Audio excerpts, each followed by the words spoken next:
तो इनकी मां कृपी बहुत रोएगी। भक्त वही है जो दूसरे की पीड़ा समझ ले।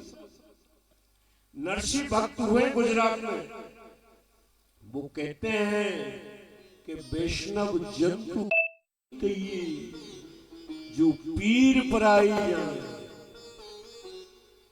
जो दूसरे की पीड़ा नहीं समझ पाया वो भक्त नहीं है, ज्ञानी नहीं है, वो पाखंडी है। यदि आपका हृदय दूसरे के दुख को न समझ पाए, वो हृदय पत्थर है। आप किसी को सुख नहीं दे सकते हो तो किसी को दुख देने का विचार ना करिए। जो है द्रौपदी ने कहा छोड़ दो मुच्छिता में था। भीम ने कहा कि नहीं छोड़ेंगे शिमा। भीम विरोध करते हैं तो द्रौपदी ने कहा मुझे मार दो पहले, फिर इसी मारना, नहीं तो छोड़ दो।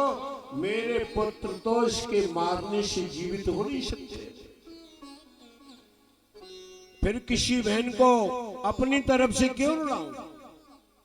भगवान के संकेत से और अर्जुन ने उसके बालों को काटकर मणि को निकाल करके छोड़ दिया। देखो, नीच व्यक्ति अपनी नीचता नहीं छोड़ता। चाहिए तो ये था,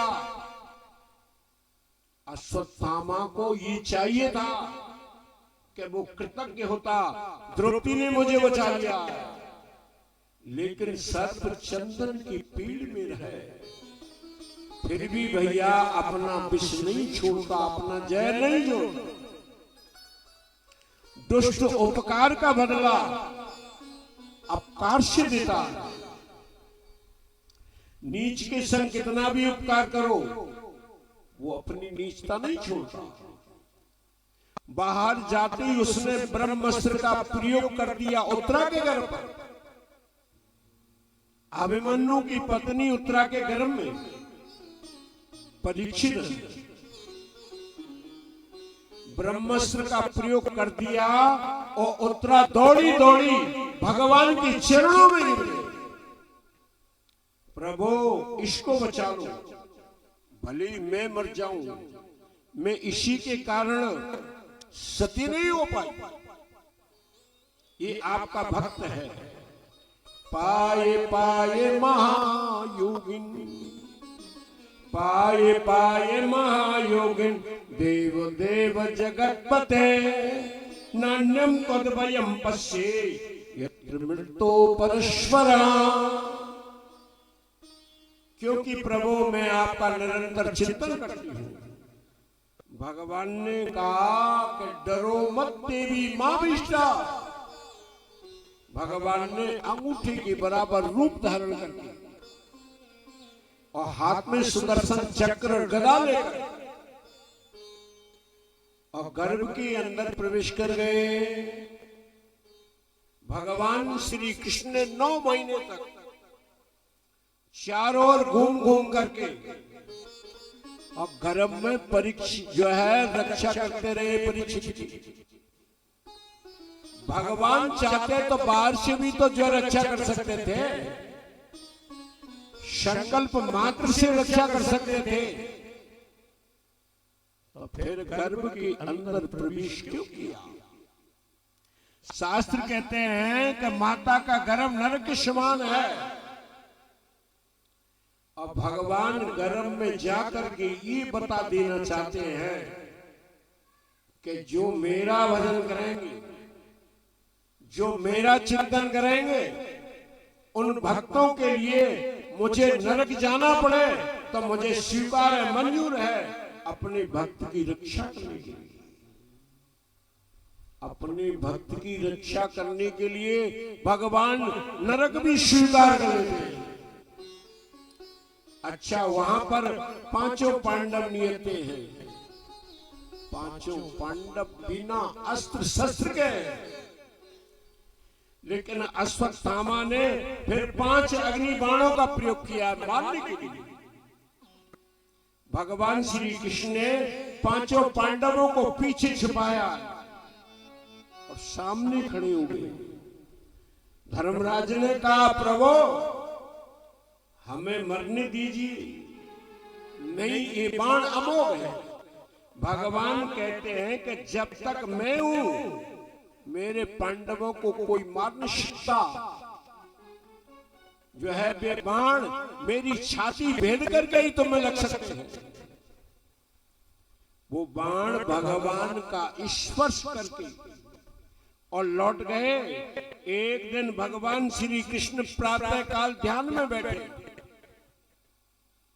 और धर्मराज ने देखा कि भगवान की आंखों से आंसू टप टप करके निकल रहे हैं। थोड़ी देर बाद प्रभु ने आंखें खोली।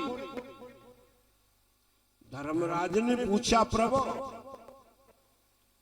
आप किसका ध्यान कर रहे थे?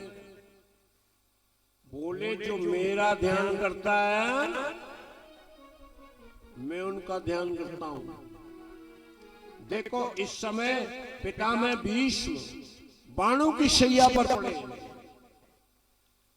उन्होंने दुनिया में किसी से नाता नहीं जोड़ा। यद्यपि वचनबद्ध के कारण उन्होंने कौरवों का पक्ष लिया, परंतु उनकी भक्ति में कोई कमी नहीं है। धर्मराज, भीष्म पितामह सरसैया पर पड़े मेरा चिंतन कर रहे हैं और मैं यहां बैठ करके उनका चिंतन कर रहा हूं। जो है ये यथा माम प्रपद्यन्ते तांस तथैव भजामि। जो प्राणी जिस प्रकार से मुझको बचता है मैं भी उसको उसी प्रकार से बचता हूं। जो है वहां जाने का जो है वहां जाने की तैयारी होती है, इससे पहले का प्रसंग है। धर्मराज युधिष्ठिर को हस्तिनापुर का सम्राट बना दिया और धर्मराज प्रजा का शासन करने लगे।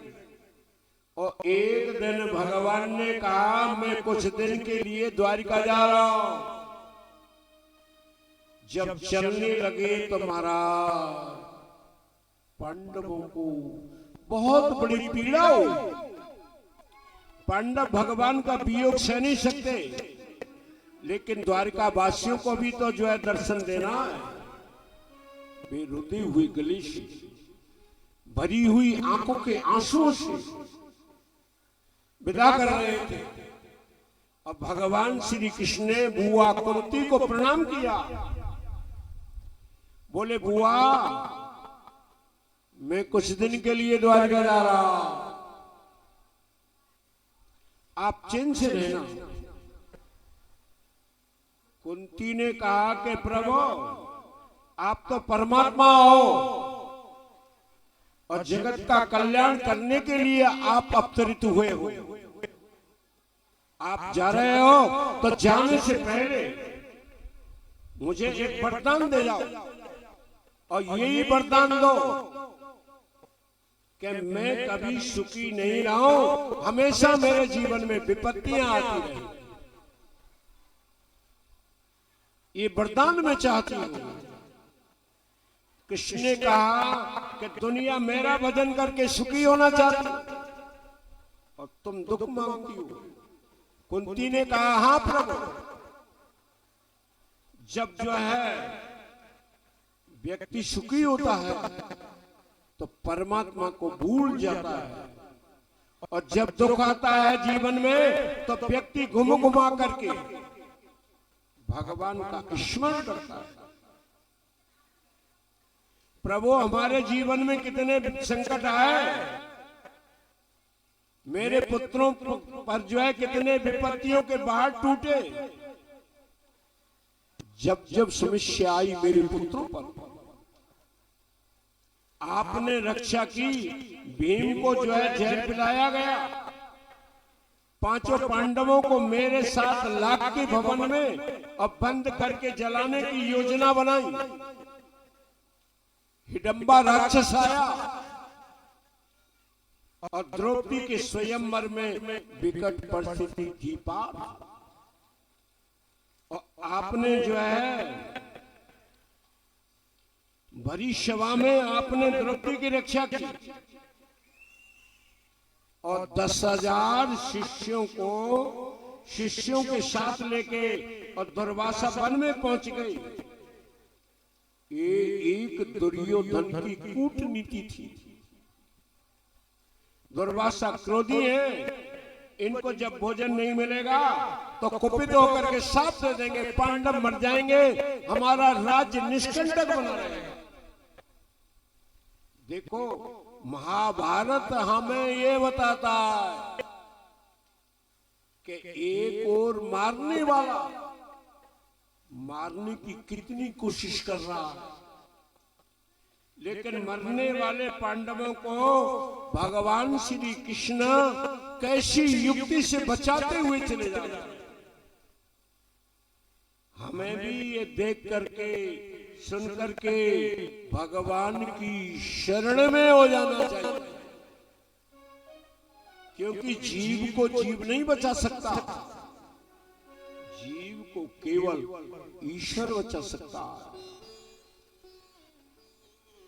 अगर मृत्यु से बचना है तो परमात्मा की शरण में आ जाओ, जो मृत्यु से स्वयं बचा हुआ है। देखो काली जो है नाग के सिर पर भगवान नृत्य करते हैं। कथा आएगी, काली नाग के सिर पर भगवान नृत्य कर रहे हैं, नाच रहे हैं। सर्प मृत्यु का ही तो प्रतीक होता है ना। भगवान सर्प के मुख में नहीं है, कहां है? सिर पर है। वो हमें संकेत दे रहे हैं, वो इशारा कर रहे हैं कि रे मानवो मेरी शरण में आ जाओ तो मैं मृत्यु से छुटकारा मिल जाएगा, काल से बच जाओगे। जब 10,000 शिष्यों को लेकर के दुर्वासा जी चले धर्मराज युधिष्ठिर वन में, और 10,000 संतों को भोजन करा के ही भोजन करते। अरे बाबा, हमारे सनातन धर्म ग्रंथों में लिखा है कि जो है जिस दिन घर पर कोई अतिथि भोजन करने नहीं आता तो हमारे यहाँ का सदगृहस्थ कहता था कि आज का दिन सबसे बुरा दिन। और आजकल कोई अतिथि आ जाए हमारा सिर में दर्द हो जाता है। ये क्यों आ गया?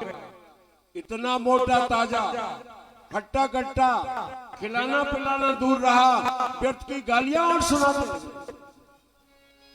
अरे हमारा सनातन धर्मी मानव खिला के खाया करता था, स्वयं भूखा रह के भी अपनी थाली दूसरों को देता था। और आजकल तो महाराज दूसरों का हक छीनने की कोशिश करते, देने की बात तो दिमाग से निकल गई। जो है उनको ये नहीं पता है कि जिनके यहां से जो अतिथि निराश होकर जाता है वो उस गृहस्थ के पूरे जीवन के पुण्यों को लेके जाता है और अपने पाप, पूरे जीवन के पाप छोड़ जाता है। जो धर्मराज के यहां से कोई अतिथि निराश होकर नहीं जाता था। अब वे वनवासी होने लगे हैं तो लिखा है धर्मराज युधिष्ठिर रास्ते में रोए। भीम ने कहा कि जुआ खेल करके हम लोगों का जीवन बर्बाद कर दिया, अब रोते हो? पहले अगर सावधान हो जाते तो ये दिन देखने नहीं पड़ते। धर्मराज बड़े सहनशील थे महाराज, जल्दी नहीं घबराते। उन्होंने कहा भीम ये तो जिंदगी के दो पहलू हैं, रात और दिन की तरह हैं, ये तो आते जाते रहते हैं। जो है सुख और दुख जिंदगी में आती जाती है। व्यक्ति को ना तो ज्यादा सुख पाके हर्षित होना है, ना ज्यादा दुख पाके घबराना भी नहीं। जब दिन भी नहीं रहा तो रात भी रहने वाली नहीं। ये तो आते जाते रहते हैं। फिर आप क्यों रो रहे हो? भीमसेन ने कहा कि आप रो क्यों रहे हो? बोल, मैं इसलिए रो रहा हूं कि जब ऋषि महर्षि आएंगे भोजन पाने के लिए तो मैं उनको क्या दूंगा, इसलिए रो रहा हूं। इतने में महर्षि वेदव्यास जी महाराज आ गए। बोले, क्या चाहते हो? बोले, साधु ब्राह्मण बिना भोजन किए नहीं जाए, बस यही चाहता हूं और कुछ नहीं। बाकी तो जो प्रारब्ध में लिखा है वही होगा। उन्होंने एक मंत्र दिया, व्यास जी ने एक मंत्र दिया, कहा कि इसका जप करो जल में खड़े होकर, सफलता मिलेगी। धर्मराज युधिष्ठिर ने जप किया और उसी समय भगवान सूर्य नारायण आ गए। बोले, क्या चाहिए? धर्मराज ने कहा कि हमारी जो अतिथि सेवा है, परंपरा से चली आ रही है, वो चलती रहे। उन्होंने एक अक्षय पात्र दिया। कहा है तो ये छोटा, लेकिन इससे जो है लाखों व्यक्तियों को भोजन निकल सकता है। द्रौपदी मन में जो संकल्प करेगी, इससे निकलना प्रारंभ करेगी, निकलता जाएगा। जो संकल्प वही बना। शर्त यह है कि द्रौपदी जब तक भोजन नहीं करेगी तब तक निकलेगा, इसके बाद नहीं, फिर अगले दिन निकलेगा। द्रौपदी बहुत प्रसन्न हुई, बहुत खुश हुई। उन्होंने कहा, मैं सारे दिन संत ब्राह्मणों को भोजन कराऊंगी और शाम को एक टाइम भोजन करूंगा। द्वारिका में भगवान ने भी संकल्प ले लिया कि द्रौपदी जब तक भोजन नहीं करेगी तब तक मैं भी भोजन नहीं करूंगा।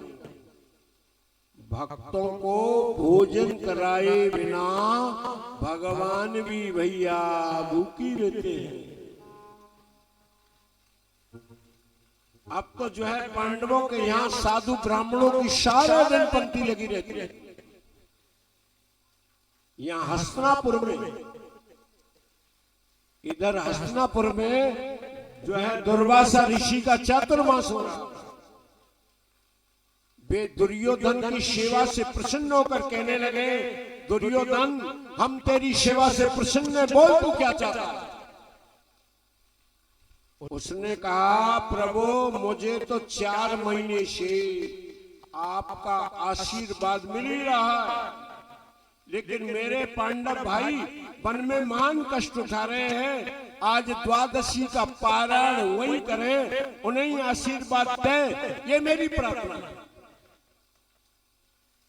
दुर्वासा जी तो महाराज अपने 10,000 शिष्यों को लेकर के पहुंच गए। दुर्योधन का ये कपट नहीं भाप सके, दुर्योधन का ये कपट नहीं समझ सके। उनका ये आशय था कि पांडव 10,000 शिष्यों को भोजन नहीं करा सकेंगे और दुर्वासा क्रोधित होकर के इन्हें साफ दे देंगे, ये नष्ट हो जाएंगे और मेरा राज्य निष्कंटक बना रहे हैं। उसको ये नहीं पता था, दुर्योधन को ये नहीं पता था कि जो है द्रौपदी के पास अक्षय पात्र है। भगवान को तो एक लीला दिखानी थी। एकादशी तिथि समाप्त होने पर भोजन कर लेना चाहिए प्रतिपालों को। सब ऋषियों को भोजन करा के और पांडवों ने भोजन कर लिया है और इधर महाराज द्रौपदी ने भी भोजन कर लिया। और द्रौपदी के भोजन करने के उपरांत और 10,000 शिष्यों को लेकर दुर्वासा ऋषि आ गए। धर्मराज युधिष्ठिर ने सभी ऋषियों का पुष्पों से स्वागत किया। आइए प्रभु, आइए भगवान। उन्होंने कहा प्रभु भोजन तैयार है। धर्मराज ने सोचा कि द्रौपदी ने भी भोजन नहीं किया होगा। दुर्वासा ऋषि ने कहा कि हम संध्या से निवृत्त होकर के, स्नान करके, संध्या से निवृत्त होकर के तब भोजन करेंगे। जब तक तैयारी करो, हम आते हैं। और धर्मराज ने द्रौपदी से जाकर के पूछा तो महाराज वो खा पी करके बर्तन साफ कर रही थी। अब पात्र से कुछ निकलेगा नहीं। और जंगल में 10,000 ऋषियों की तत्काल व्यवस्था हो नहीं पाएगी। और दुर्वासा क्रोधी हैं, साप दे करके मार देंगे। पांडवों ने सोचा इनकी साप की बजाय अग्नि में प्राण त्याग देना अच्छा है। आग में जलने को तैयार हो गए। निमंत्रण दे के भोजन ना कराना क्षत्रिय के लिए बहुत बड़ा पाप। जब द्रौपदी ने देखा कि मेरे 5 पति आग में जलने को तैयार है, तब द्रौपदी को जो है भगवान की याद आ गई, द्वारिकाधीश की याद आई कि इस जो है इस परिस्थिति में भगवान ही बचा सकते। द्रौपदी ने बड़े आर्त भाव से जो है भगवान को पुकारा है। हे द्वारिकावासी, हे भक्तवत्सल, नमो वै द्वारिकावासी, नमो वै द्वारिकावासन कृष्ण गोपी जनप्रिया। हे दीनबंधु, भविष्यवा में मेरी लाज बचाने वाले ठाकुर, आज मेरे पतियों को बचाओ। भगवान श्री कृष्ण द्वारिका में भोजन करने बैठे। पहला ग्रास हाथ में लिया,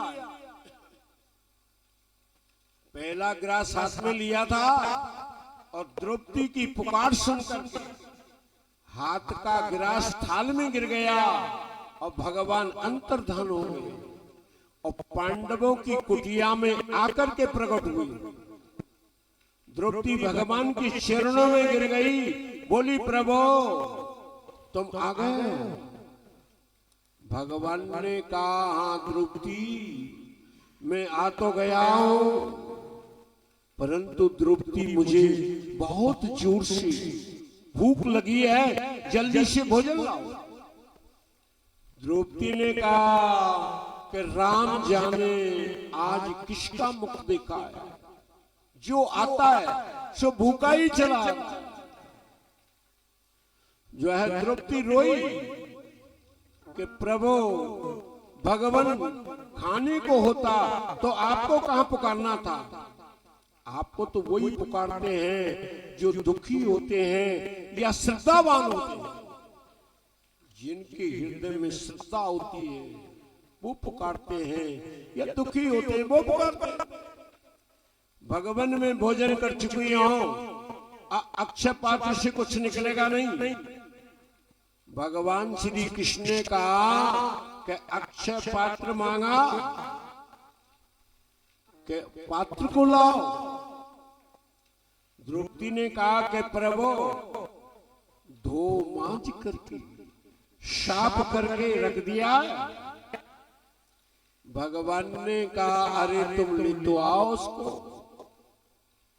जब अक्षय पात्र लिया और भगवान ने उसमें हाथ डाला, न जाने महाराज कहां से एक साग का पत्ता ढूंढ निकाला और मुख में रखा, संकल्प किया अनेन त्रैलोक्य तृप्यंतम, इस तीनों लोकों में रहने वाले जीवों की तृप्ति हो जाए। साग का पत्ता भगवान ने खाया और मृत्यु लोक में नहीं, तीनों लोकों में। और केवल मनुष्य नहीं, कीट, पतंग, पशु, पक्षी सबका पेट भर गया। और स्नान करने वाले ऋषियों का पेट गले तक भर गया। अजीर्ण की डकारें लेने लगे खटी खटी। सभी आश्चर्य में पड़ गए। भगवान श्री कृष्ण ने कहा, भीम जाके बुला के लाओ ऋषियों को। और भीम गए और दुर्वासा ऋषि ने कहा, भीमसेन में समझ गया कि ये दुर्बुद्धि दुर्योधन का षड्यंत्र था तुम्हें मरवाने का। जाओ, कृष्ण तुम्हारे रक्षक हैं, तुम्हारा कोई बाल बांका नहीं कर सकेगा। और जो तुम्हें मारना चाहेगा वो कुत्ते की मौत करके मर जाएगा। देखो, सेवा किसी और ने की, वरदान किसी और को मिला। दुर्योधन ने जो है भेजा था पांडवों को मरवाना, पांडवों को मरवाने के लिए भेजा, मगर उल्टा पड़ गया। जो तो कांटा बोए और ताय बोए तू फूल, तुम्हें फूल के फूल है, बाकू है त्रिशूल। कुंती कहती है, प्रभु जब जब विपत्ति आई आप हमारे साथ रही। आज मेरे बेटों को राजा बना दिया है, आप कहते हो कि मैं द्वारिका जाऊंगा। प्रभु, इसलिए प्रभु मुझे विपत्ति दो, ताकि विपत्ति में आप साथ तो रहे। आपका स्मरण, आपका भजन, आपका चिंतन जीव का बेड़ा पार कर दे। भगवान ने कहा, बुआ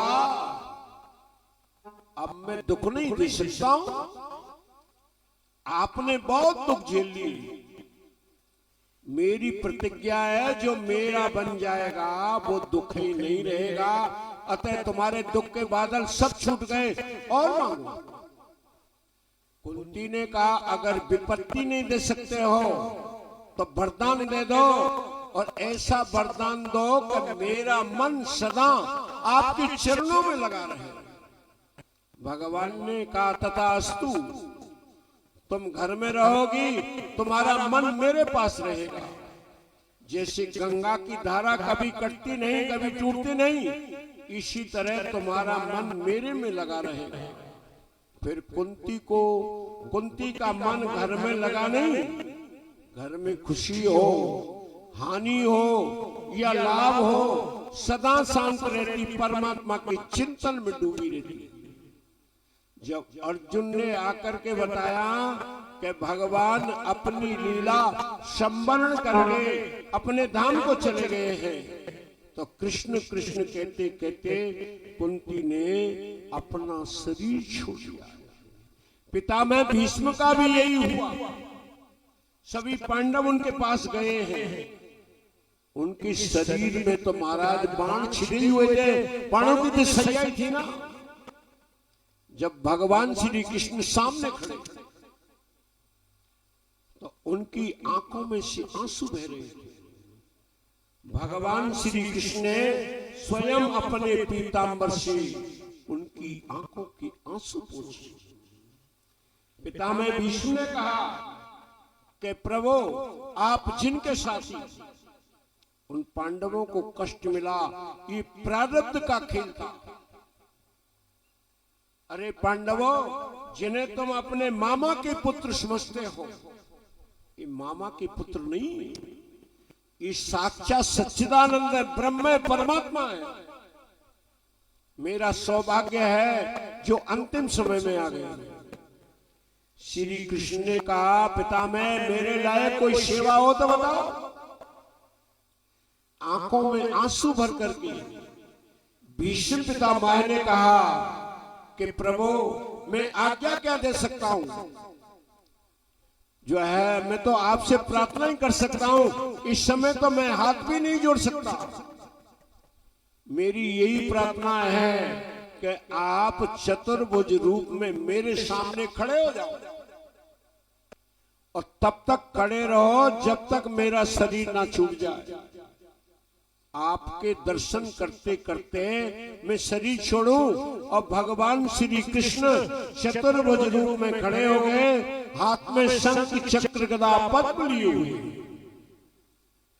और पितामह भीष्म भगवान का ध्यान करते हुए शरीर छोड़ देते हैं और ज्योति में ज्योति विलीन हो जाती है और देवता पुष्प वर्षा के बाजे बजाते जय जयकार करते हैं।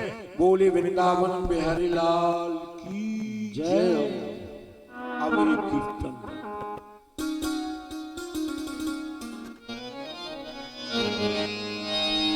और यह नरी काय को करे गुमान,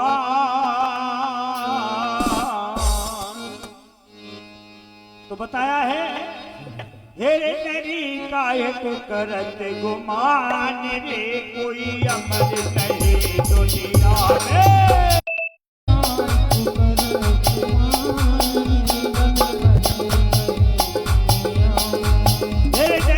काहे को करते गुमान रे, कोई अमर नहीं दुनिया में।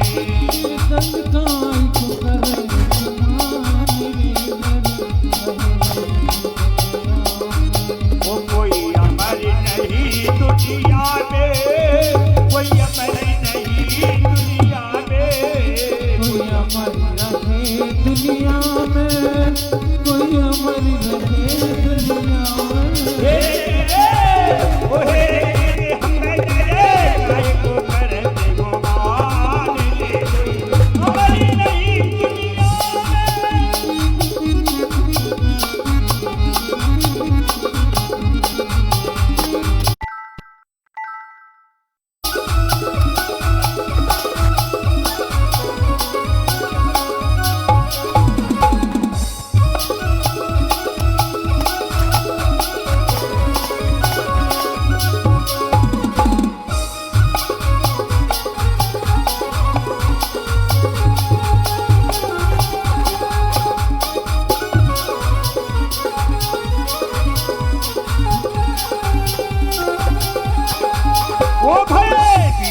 से ब्रह्मचारी और बचपन से त्यागी नारी, से ब्रह्मचारी बचपन से त्यागी नारी।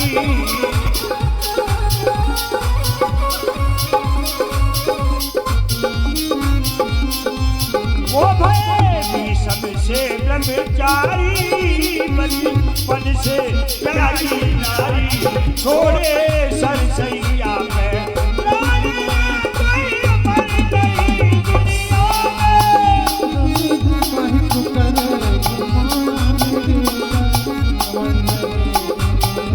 ओ हेरे नारायण काहे को करते गुमान रे, कोई अमर नहीं दुनिया में।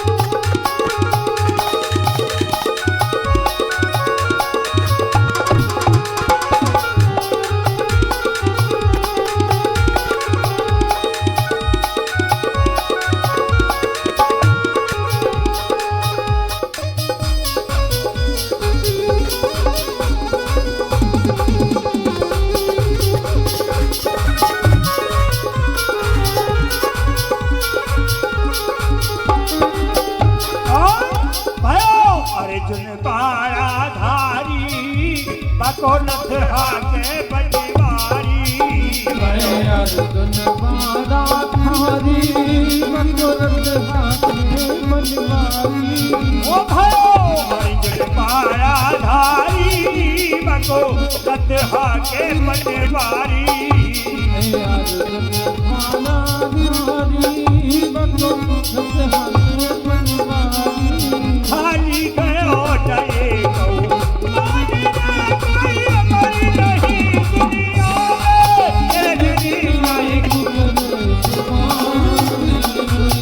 अमर नहीं दुनिया में ये नदी काहे को अमर नहीं दुनिया में ये नदी काहे को करते गुमान ये कोई अमर नहीं दुनिया में अमर नहीं दुनिया में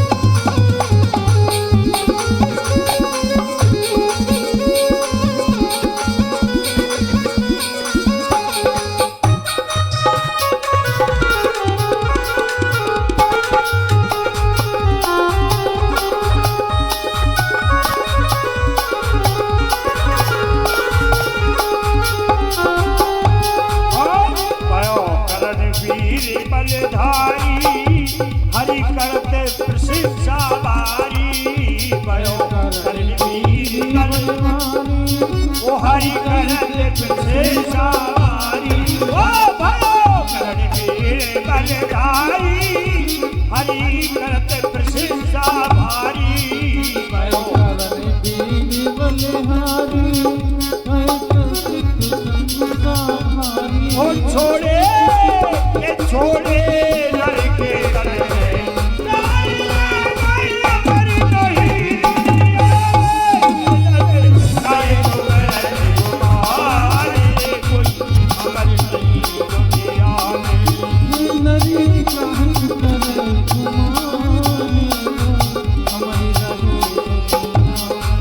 कोई हमारी नई दुनिया में कोई हमारी नई दुनिया में हेरे करी हेरे करी काहे पे करते गुमान रे कोई हमारी नई दुनिया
सोने की सब लंका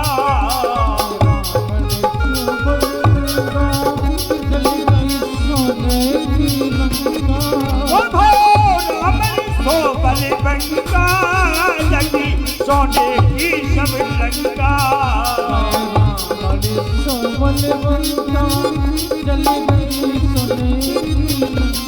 वो जाको रहो निशान रे कोई हमारी रही दुनिया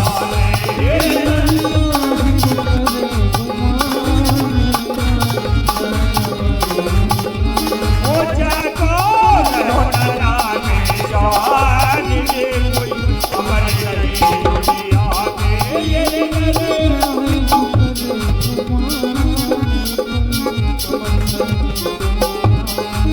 वो कोई हमारी नई दुनिया में कोई हमारी नई दुनिया में ये नहीं है करी है करी वो करे वो आने कोई हमारी नई दुनिया में ये नहीं को करे घुमाने कोई हमारी नई दुनिया में ये नहीं को करे घुमाने कोई हमारी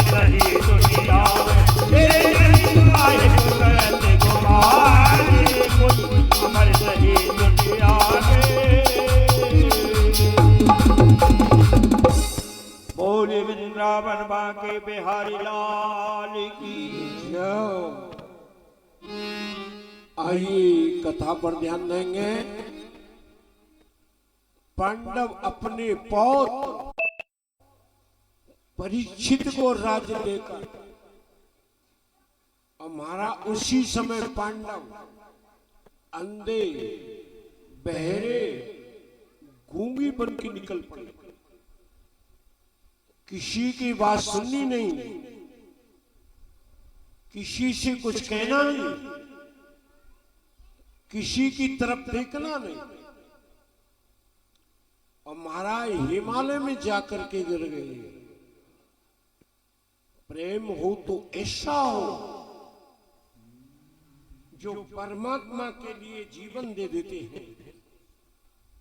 परमात्मा भी उनकी रक्षा हर समय करते हैं। ऐसे भक्त परमात्मा के लिए जीते हैं और उन्हीं के लिए मरते हैं। महाराज परीक्षित पांडवों के स्वर्गारोहण के बाद राज्य का संचालन करने लगे। ऋषि महर्षियों के बताए मार्ग पर चलकर अपने धर्म अनुसार राज्य की व्यवस्था कर रहे हैं। उन्होंने 3 अश्वमेध यज्ञ किए गंगा तट पर, जिसमें देवताओं ने प्रत्यक्ष प्रकट होकर के और अपना अपना भाग स्वीकार किया। राजा परीक्षित धर्म की मर्यादा में स्थित थी। जब तक जो है महाराज परीक्षित का शासन रहा, तब तक कलयुग के पैर जब नहीं पाए। धर्म चारों चरणों से संपन्न था। धर्म की 4 चरण है, सत्य, तप, दया और दान। ये 4 चरण हैं। यदि ये 4 नियम, 4 चरण आपके जीवन में है, तो आप सबसे बड़ी धर्मात्मा हो। और यदि ये नियम नहीं है, तो आप किसी भी धर्म में है, किसी भी संप्रदाय में है, आप किसी भी समाज में है, आपका कल्याण नहीं होगा। धर्म ही आपका कल्याण कर सकता है। धर्म की 4 चरण हैं। पहला सत्य, सत्य बोलना चाहिए। सत्यम वद और धर्मम चर। बड़े से बड़ी कठिन परिस्थिति में झूठ नहीं बोलना है।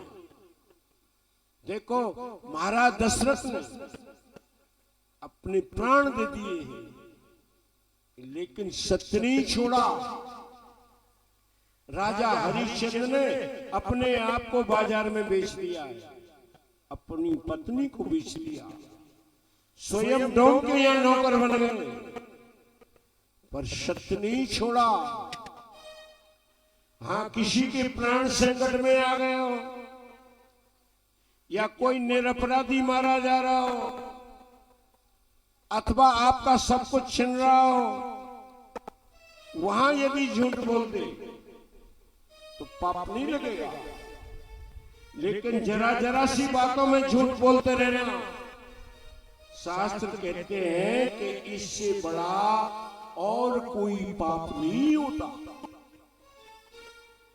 गोस्वामी तुलसीदास महाराज भी कहते हैं कि नहीं असत्य समपातक पुंजा, नहीं असत्य समपातक पुंजा, और गिरिशम हो ये की कोटि की गुंजा। ये शास्त्र कहते हैं झूठ बोलने से और कोई बड़ा पाप नहीं होता। जिससे जो है, जैसे हाथी के पैर से बड़ा किसी का पैर नहीं होता, इसी तरह झूठ से बड़ा और कोई पाप नहीं होता।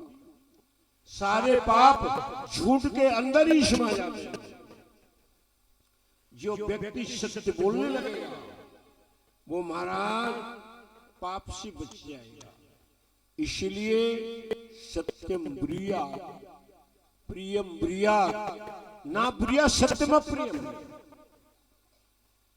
जो सत्य बोलो और प्रिय बोलो, ऐसा सत्य भी ना बोलो जिससे किसी का दिल दुख जाए, किसी की जीविका न चली जाए, किसी का अनित ना हो जाए।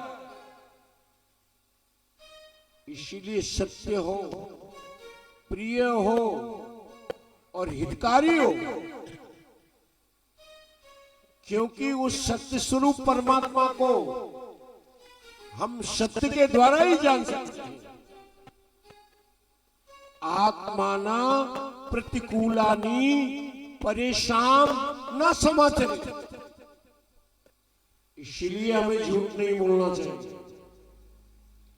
धर्म का दूसरा चरण है दया। सभी जीवों के प्रति दया करनी चाहिए। जियो और जीने दो, ये सिद्धांत हमारे यहाँ का बहुत पुराना है।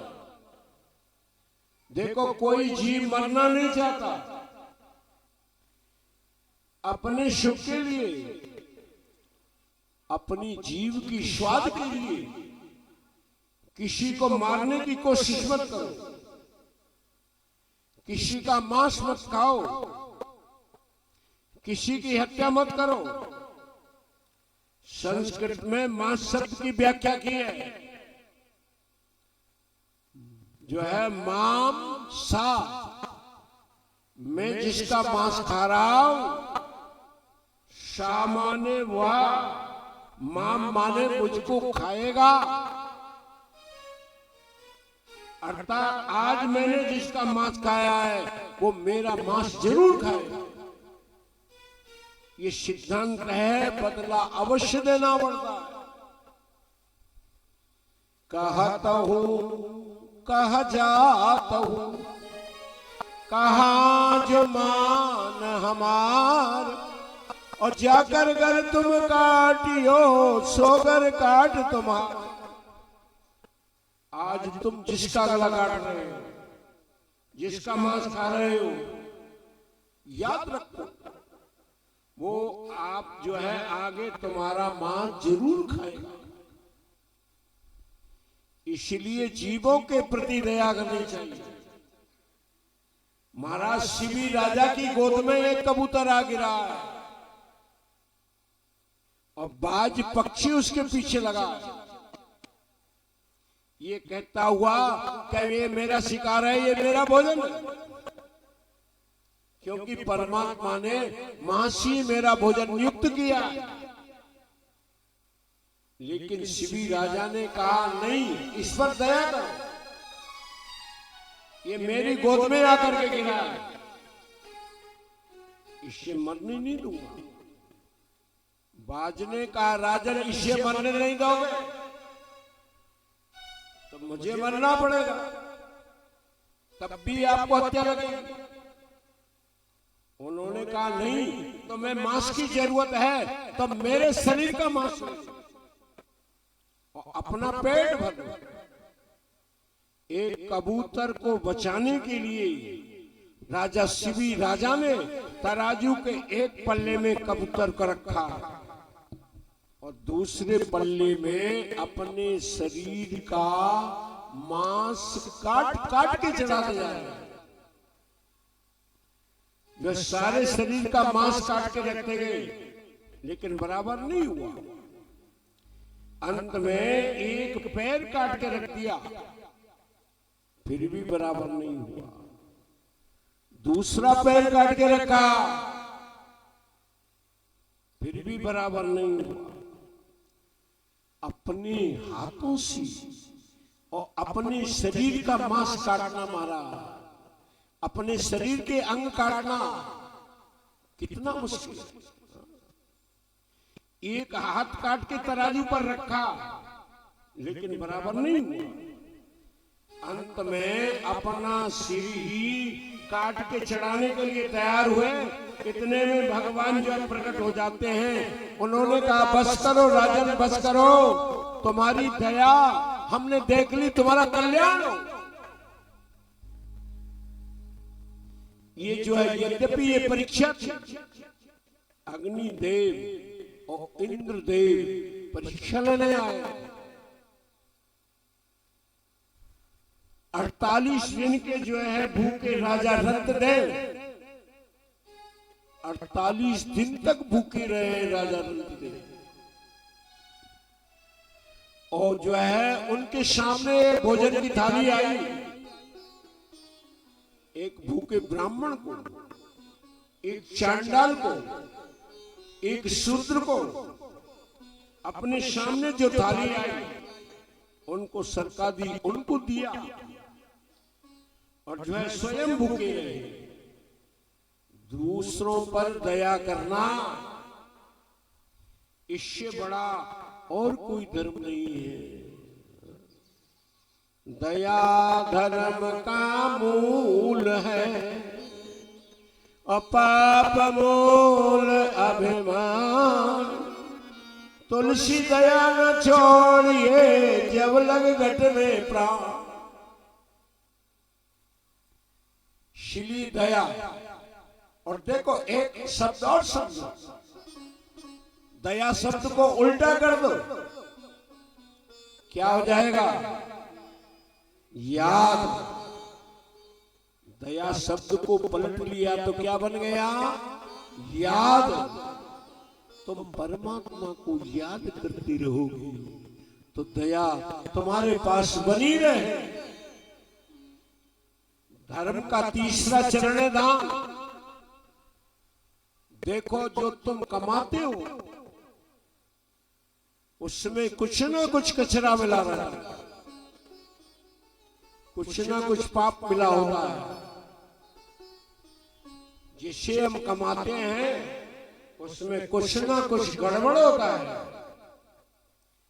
जैसे पेट्रोल निकलता है ना कुएं से, वो वैसा का वैसा गाड़ी में नहीं डाला जाता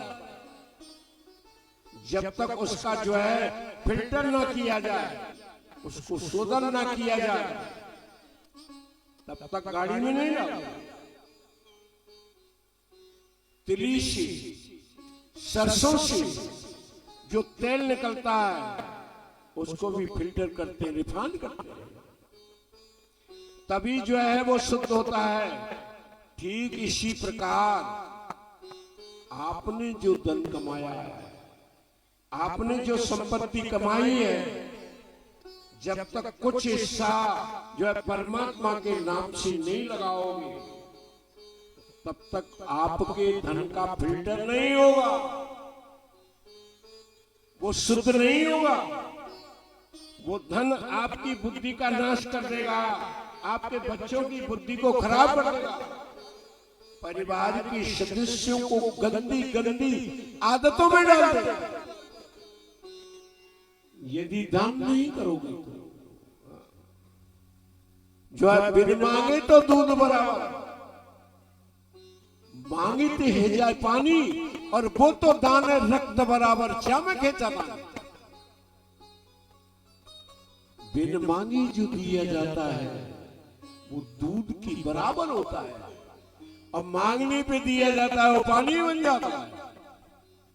और जिसमें खेचातानी होती है वो रक्त बन जाता है। दान वही सच्चा जग में दानी ने कष्ट ना माना है, और दान दिया यदि कष्ट हुआ तो दान नहीं जुर्माना। दान वही सच्चा है जो देने वाला दुख ना माने।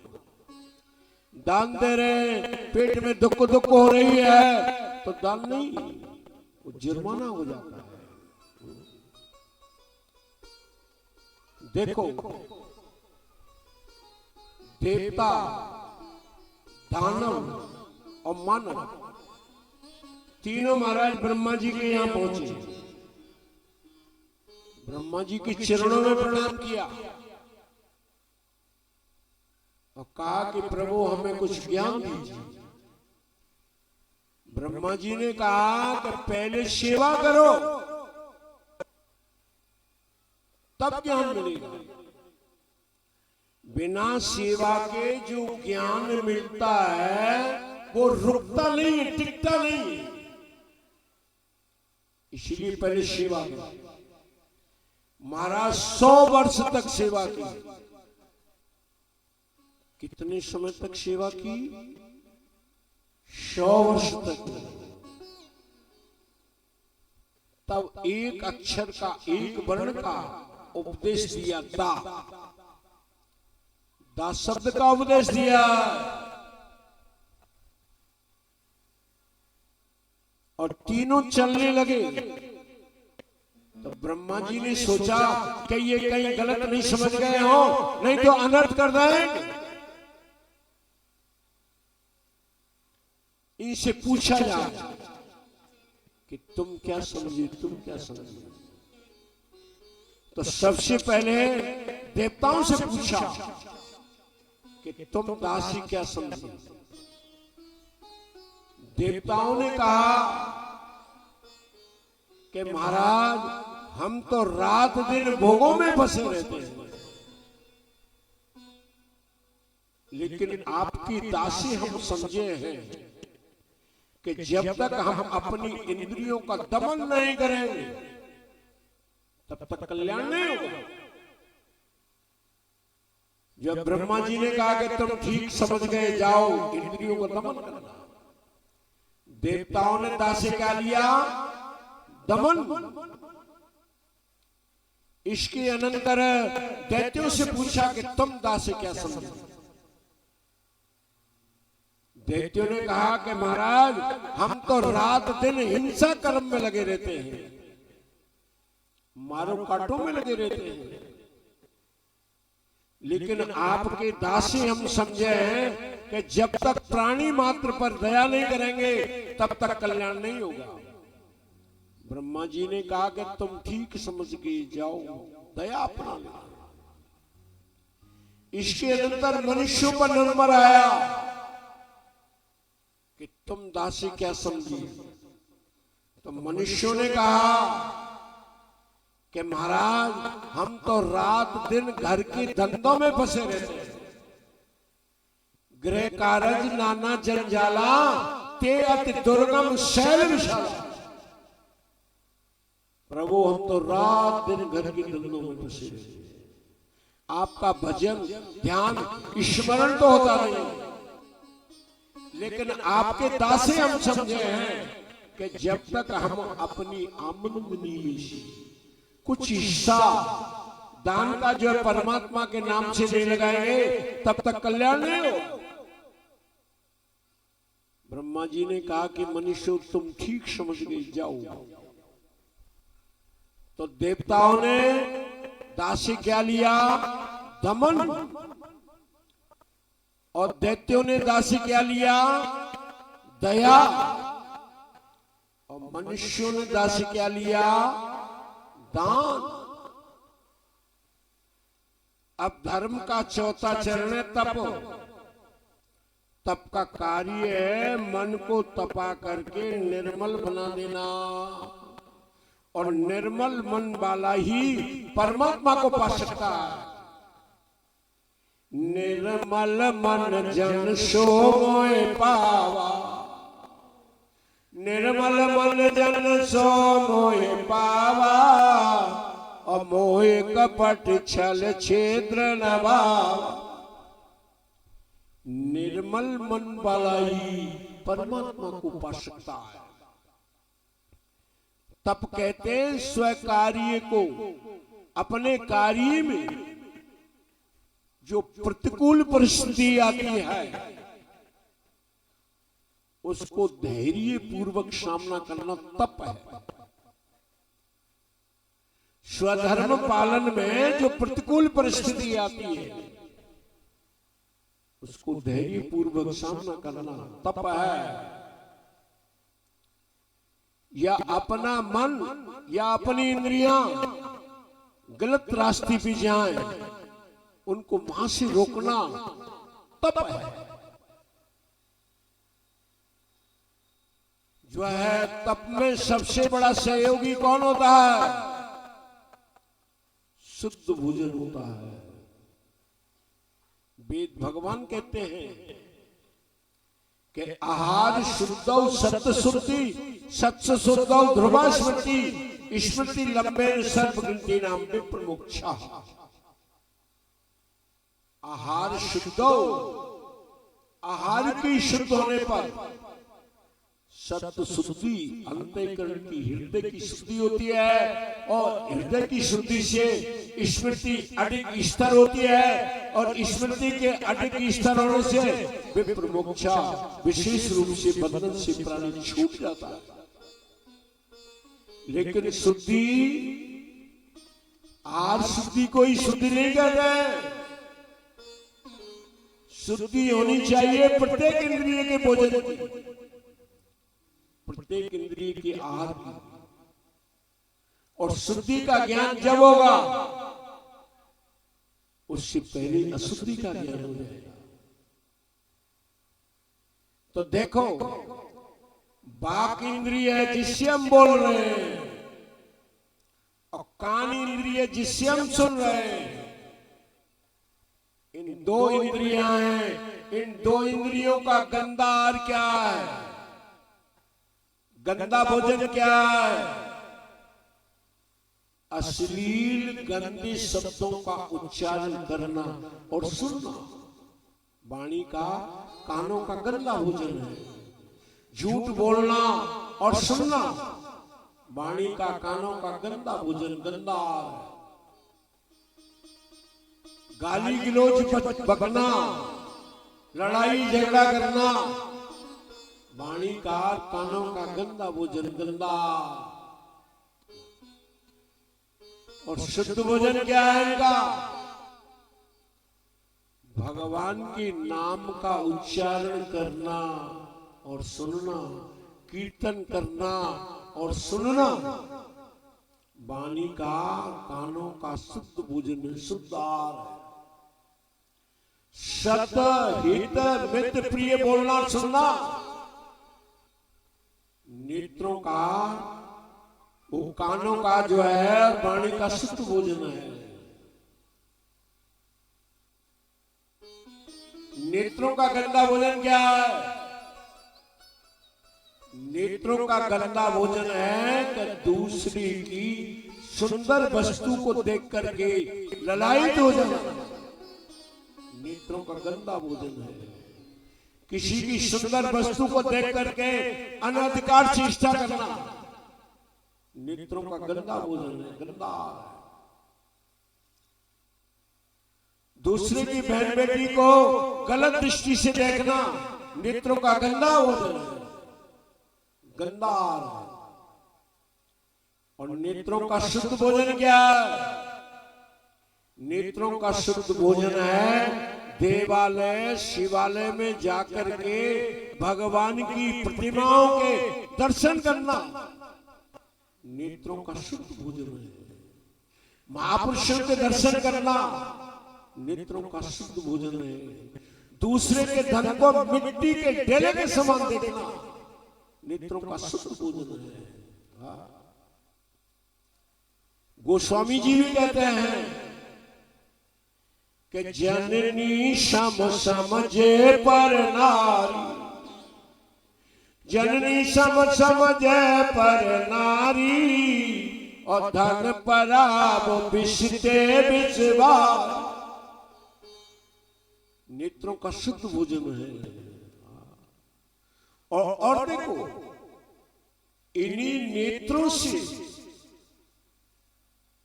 शूर्पणखा भी राम जी को देख रही थी और शिबिरी भी देख रही थी। शिबिरी किस भाव से देखती है राम जी को और शूर्पणखा किस भाव से देखती है?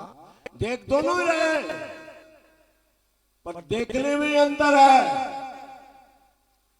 शूर्पणखा की तरह देखना नेत्रों का गंदा भोजन है, गंदा। और शिवरी की तरह देखना, नेत्रों का शुद्ध भोजन है, शुद्ध आहार जो है। इस प्रकार से प्रत्येक इंद्रिय का भोजन शुद्ध होगा, तब आहार शुद्धि होगी। और शुद्धि होने पर, आहार शुद्धि होने पर स्मृति अधिक स्थिर होगी, और स्मृति के अधिक स्थिर होने से विप्र मोक्षा, विशेष रूप से बंधन से प्राणी छूट जाता है।